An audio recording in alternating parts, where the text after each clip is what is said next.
அஸ்ஸலாமு அலைக்கும் வரஹ்மத்துல்லாஹி வபரகாத்து. பிஸ்மில்லாஹிர் ரஹ்மானிர் ரஹீம்.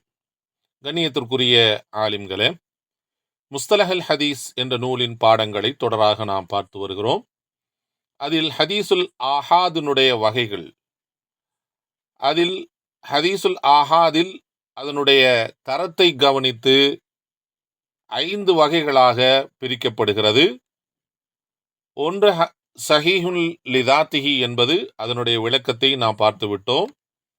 அதற்கடுத்து சஹீஹுல் லிகைரிஹி என்பதனுடைய விளக்கத்தை பார்ப்பதற்கு முன்பாக ஹசனுல் லிதாத்திஹினா என்ன என்ற அந்த வகையினுடைய விளக்கத்தை ஷேக் இப்னு உஸைமீன் ரஹ்மத்துல்லாஹி அவர்கள் தங்களது கிதாபிலே, இந்த முஸ்தலஹுல் ஹதீஸிலே குறிப்பிட்டிருக்கக்கூடிய விளக்கத்தை நேற்றைய பாடத்திலே நாம் என்ன செஞ்சோம், பார்த்தோம்.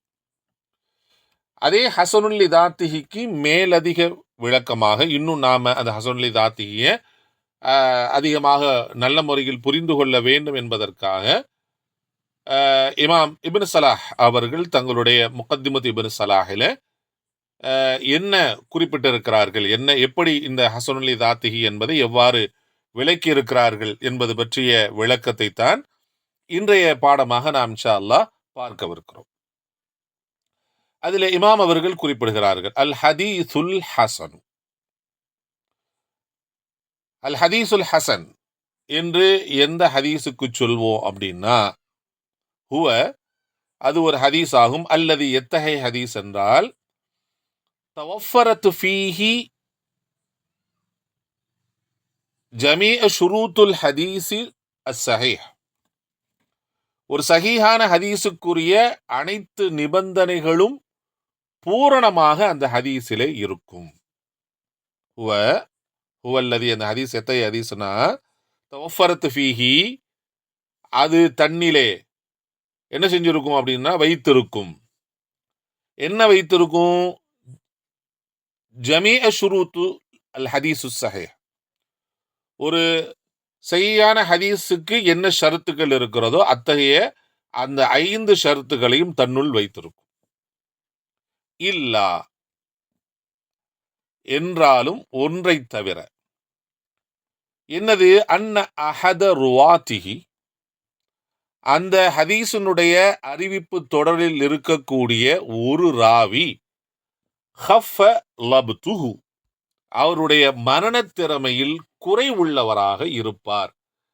இதை தவிர மற்ற எல்லா ஷருத்துகளும், ஹதீஸ் சஹீஹுக்குள்ள எல்லா ஷருத்துக்களையும் தன்னுள் வைத்திருக்கக்கூடிய ஹதீஸுக்குத்தான் ஹதீசுல் ஹசன் என்பதாக சொல்லப்படும். ஹுவல்லதி, அது எத்தகைய ஹதீஸ்னா, தவஃபரத் ஃபீஹி, அந்த ஹதீஸிலே பூரணமாக இருக்கும், அந்த ஹதீஸ் தொடரிலே ஜமீஅ ஷுரூத்துல் ஹதீஸு ஸஹீஹ், ஹதீஸு ஸஹீஹுக்குள்ள அத்தனை ஷருத்துக்களும் இருக்கும். இல்லா தவிர. என்ன தவிர? அன்ன அஹத ருவாத்துஹு, அந்த ஹதீஸினுடைய அறிவிப்பாளர்களில் ஒருவர் ஹஃபலபுத்துஹு, அவருடைய மரணத்திறமை குறைவுள்ளதாக இருக்கும். அதை தவிர மற்றது எல்லாமே அந்த ஹதீஸ் சஹீஹுக்குள்ள அத்தனை நிபந்தனைகளும் தனக்குள் வைத்திருக்கக்கூடிய ஹதீஸுக்குத்தான் ஹதீசுல் ஹசன் என்பதாக சொல்லப்படும் என்பதாக இமாம் இப்னு சலாஹ் ரஹ்மத்துல்லாஹி அவர்கள் என்ன செய்யறாங்க, குறிப்பிடுகிறார்கள். குறிப்பிட்டு விட்டு அதற்கு உதாரணமாக என்ன செய்யறாங்க, இப்ப இதை பத்தி நாம என்ன செஞ்சிட்டோம், முழுமையா சொல்லிட்டோம். ஹதீஸ் சஹீஹுக்கும் ஹசனுல் லிதாத்திக்கு இடையில உள்ள வித்தியாசம் என்ன என்பதை நாம் முழுமையாக சொல்லிட்டோம். இதை அவங்க வேற வார்த்தையை கொண்டு, நமக்கு விளங்குறது மாதிரியான வார்த்தையை கொண்டு என்ன செய்யறாங்க, நமக்கு சொல்லி காட்டுகிறார்கள்.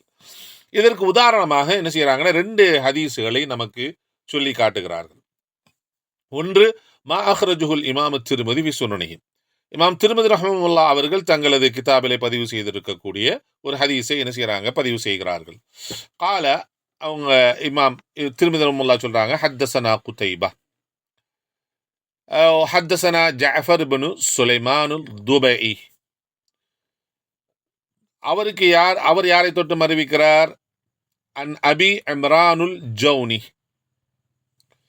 அவர் யாரை தொட்டு அறிவிக்கிறார் என்று சொன்னால், அன் அபி பக்கர் பின் அபில் மூசல் அஷாரி. அபி மூசல் அஷாரி ரலியல்லாஹு தஆலா அன்ஹு அவர்கள் பிரசித்தி பெற்ற ஒரு சஹாபி, நமக்கு தெரியும். அவங்களுடைய மகனார் அபிபக்கர் அவர்கள் என்ன செய்யறாங்க, அறிவிக்கிறார்கள். கால, அந்த அபிபக்கர் என்று சொல்லக்கூடிய அபு முஸா அல்-அஷ்அரி ரலியல்லாஹு தஆலா அன்ஹு அவர்களுடைய மகனார் சொல்றாங்க, சமிஅத்து அபி, நான் இந்த செய்தி இப்ப சொல்ல போற செய்தியை கேட்டேன். எப்ப கேட்டேன்னா பிஹதரத்தில் அது, ஏதோ ஒரு போர்ல அவங்க கலந்திருப்பாங்க போல. எதிரிகள் ஆஜராகி இருக்கின்ற போது என் தந்தை இவ்வாறு சொல்வதை நான் கேட்டேன். என்ன கேட்டேன் அப்படின்னா, என்ன சொன்னாங்க? யகூல், அவங்க சொன்னாங்க, கால ரசூலுல்லாஹி ஸல்லல்லாஹு அலைஹி வஸல்லம், நபிகள் நாயகம் ஸல்லல்லாஹு அலைஹி வஸல்லம் அவங்க சொன்னாங்க, இன்ன அபுவாபல் ஜன்னதி, நிச்சயமாக சொர்க்கத்தினுடைய வாசல்கள் தஹத்த திலாலிஸ் சுயூஃப், வாள்களின் நிழலில் தான் இருக்கிறது என்பதாக நபி ஸல்லல்லாஹு அலைஹி வஸல்லம் அவர்கள் சொன்னார்கள் என்று எனது தந்தை எதிரிகள் ஆஜராகி இருக்கக்கூடிய அந்த நேரத்தில் எனக்கு சொன்னதை நான் கேட்டேன் என்பதாக அபூபக்கர் அவர்கள் என்ன செய்யறாங்க? அறிவிப்பு செய்கிறார்கள். அப்ப இந்த ஹதீஸை இமாம் திர்மிதி ரஹ்மத்துல்லாஹி அவர்கள் எப்படி சொல்றாங்கன்னா, வகால திர்மிதி, இந்த ஹதீஸ் அறிவிச்சிட்டு இமாம் திர்மிதி ரஹ்மத்துல்லாஹி அவர்களே சொல்றாங்க, ஹாதா ஹதீஸுன் ஹஸனுன் கரீபுன்.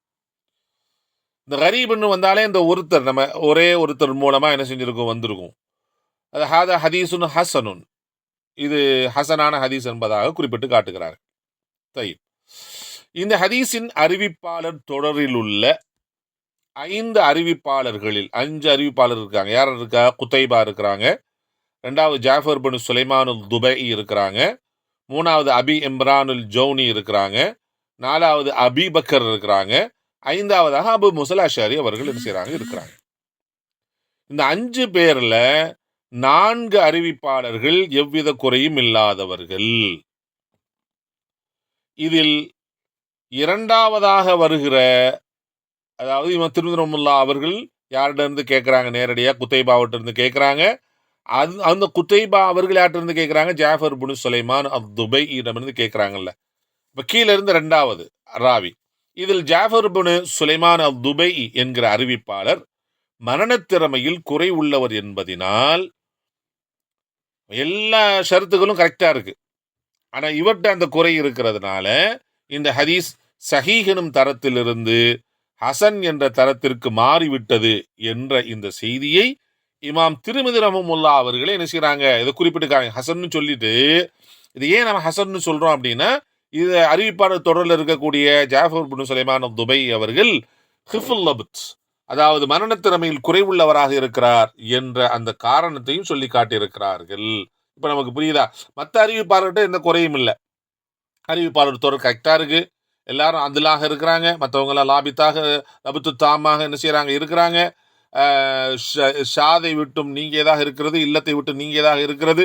ஆனால் இதுல வருகிற அதே ஒரே ஒரு அறிவிப்பாளர்ல என்ன இருக்கு? ஹிஃபுல் லப்த் இருக்கிறது, மரணத்திறமை குறைவு இருக்கிறது. எனவே இது ஹசன் என்ற தரத்திற்கு வந்து விட்டது.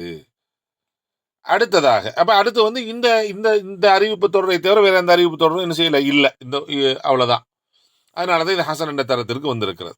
மற்றொரு உதாரணத்தையும் இமாம் அவர்கள் சொல்லி காட்டுகிறார்கள். மாரவாஹு அஹ்மத் அபு தாவூத் இப்னு மாஜா, இந்த 3 பேருமே என்ன செய்யறாங்கன்னா தங்களுடைய கிதாபில் வரக்கூடிய ஹதீஸை பதிவு செய்திருக்கிறார்கள். யாரிடமிருந்து? அஹமது ரஹ்மத்துல்லாஹி அவர்களும் அப்துர் ரஹ்மான் இப்னு புதைல் இப்னு மசீரா அவர்களிடமிருந்து அறிவிக்கிறாங்க. அபுதாவுத் அவர்களும் அவரிடமிருந்து அறிவிக்கிறாங்க. இமாம் இப்னு மாஜா ரஹ்மத்துல்லாஹி அவர்களும் உங்கள்கிட்ட இருந்து அறிவிக்கிறாங்க. இவங்க அவர் யாரை தொட்டு அறிவிக்கிறார் என்று சொன்னால் அன் அபீஹி, அவருடைய தந்தையை தொட்டும் அறிவிக்கிறார். அந்த தந்தை யாரிடமிருந்து அறிவிக்கிறார் என்று சொன்னால் அன் அனஸின், அனஸை தொட்டும் அறிவிக்கிறார். அனஸ் ரலியல்லாஹு தஆலா அவர்களை தொட்டும் அறிவிக்கிறார். கால, அனஸ் ரலியல்லாஹு தஆலா சொன்னாங்க, கால ரசூலுல்லாஹி ஸல்லல்லாஹு அலைஹி வஸல்லம், ஸல்லல்லாஹு அலைஹி வஸல்லம் சொன்னாங்க, இன்னல்லாஹி அஸ்ஸ வஜல், நிச்சயமாக அல்லாஹு தாலாவுக்கு இருக்கிறார்கள், அஹ்லீன மினன் நாஸ், மனிதர்களிலிருந்து குடும்பத்தினர் இருக்கிறார்கள். அப்பொழுது அல்லாஹ் குடும்பத்தினர் இருக்கிறார்கள் என்று சொன்ன உடனே கால சஹாபாக்கள் கேட்டாங்க, மன்ஹும் யா ரசூலுல்லாஹ், அல்லாஹ்வுடைய குடும்பத்தினர்னா இது யாரு என்று கேட்ட உடனே கால நபி ஸல்லல்லாஹு அலைஹி வஸல்லம் சொன்னாங்க, அஹ்லுல் குர்ஆனி ஹும் அஹ்லுல்லாஹி வ காஸத்து, யார் குர்ஆன் உடையவர்களாக இருக்கிறார்கள், அதாவது குர்ஆனோடு அதிகமாக தொடர்புடையவர்களாக இருக்கிறாங்களோ அவர்கள் தான் அல்லாஹ்வுடைய குடும்பத்தின், அவருக்கு குறிப்பான குறிப்பிடப்பட்ட குடும்பத்தினர் என்பதாக நபி ஸல்லல்லாஹு அலைஹி வஸல்லம் அவர்கள் சொல்லார்கள். என்ற இந்த செய்தி வந்திருக்கிறது. இந்த ஹதீஸினுடைய அறிவிப்பாளர்களில் அனைவர்களும் எவ்வித குறையும் இல்லாதவர்கள். இதில் அப்துல் ரஹ்மான் இப்னு புதைல் என்ற அறிவிப்பாளர், அப்துல் ரஹ்மான் இப்னு புதைல், யாரை தொட்டும் இந்த இமாம்கள் நேரடியாக கேட்டிருக்காங்களோ அவர்கள் என்ன செய்யறாங்க அப்படின்னு சொன்ன மனநத்திறமையில் குறைவுள்ளவர் என்பதினால், மற்றவங்க அவர் தன்னுடைய தந்தையை தொட்டு அறிவிக்கிறார் இல்லையா, அப்துல் ரஹ்மான் இப்னு புதைல் தன்னுடைய தந்தையை தொட்டு அறிவிக்கிறார், அது அப்துல் ரஹ்மான் என்பவர் தான். அப்ப அந்த அப்துல் ரஹ்மான் இடத்தில் தான் இந்த குறை இருக்கிறது. புதைல் அவர்களிடத்துல என்ன செய்யல, அந்த குறை இல்லை. அதுக்கடுத்து இருக்கக்கூடிய அனஸ் ரலியல்லாஹு தஆலா அவரிடத்துல அந்த எந்த குறையும் கிடையாது. அப்ப இவரிடத்தில் அந்த மரண திறமையில் குறைவுள்ளவர் என்பதனால் இந்த ஹதீஸ் சஹீஹ் எனும் தரத்திலிருந்து ஹசன் என்ற தரத்திற்கு மாறிவிட்டது. இந்த அறிவிப்பாளர் மனத்திறமையில் குறைவுடையவர் என்பதாக இமாம் இப்னு ஹஜர் ரஹ்மத்துல்லாஹி அவர்களும் இன்னும் பல அறிஞர்களும் என்ன செஞ்சிருக்காங்க, குறிப்பிட்டு சொல்லி இருக்கிறார்கள். இன்னும் என்ன செய்யறாங்க, இமாம் இப்னு ஸலாஹ் ரஹ்மத்துல்லாஹி அவர்கள் தன்னுடைய முகத்திமாவிலே குறிப்பிட்டு இருக்கிறார்கள். சரி, ஹதீசு சஹி ஹசன்னா என்ன என்பதற்கு 2 ஹதீஸை உதாரணமாக காட்டி அதனுடைய அறிவிப்பாளர்களையும் நமக்கு எடுத்து சொல்லி, அந்த அறிவிப்பாளர் தொடர்ல யாரிடத்துல இந்த மன திறமை குறை இருக்கிறது என்பதையும் சுட்டி காமித்து, அப்ப இந்த அடிப்படையில் ஒரு ஹதீஸ் இருந்துச்சுன்னு சொன்னா அது ஹசன் என்ற தரத்துல உள்ளது அப்படிங்கிறத நமக்கு தெளிவாக இமாம் இப்னு ஸலாஹ் ரஹ்மத்துல்லாஹி அவர்கள் நமக்கு விளக்கி இருக்கிறார்கள். இந்த ஹதீஸில் அதுக்கடுத்து இன்னொரு விஷயத்தை நமக்கு சொல்லி இருக்கிறாங்க. என்ன அப்படின்னா, ஹதீஸுல் ஹசனுடைய சட்டம் என்ன அப்படின்னா, ஹதீஸு சஹீஹை கொண்டு செயல்படுவது எவ்வாறு வாஜிபு அவசியமோ அதே போன்றுதான் செயல்படுறது மாதிரியான வெறும் செய்திகளா இருந்துச்சுன்னா நம்பிட்டு போயிடணும். அதே நேரத்தில் செயல்படக்கூடிய அமல் செய்யறது மாதிரியான செய்திகளாக இருந்துச்சுன்னு சொன்னா ஹதீஸுல் ஹசனை கொண்டு செயல்படுவதும் வாஜிபு என்பதன் மீது அனைத்து அறிஞர்களும் ஒருமித்த கருத்தில் உள்ளார்கள் என்பதையும் நமக்கு விளக்கியிருக்கிறார்கள்.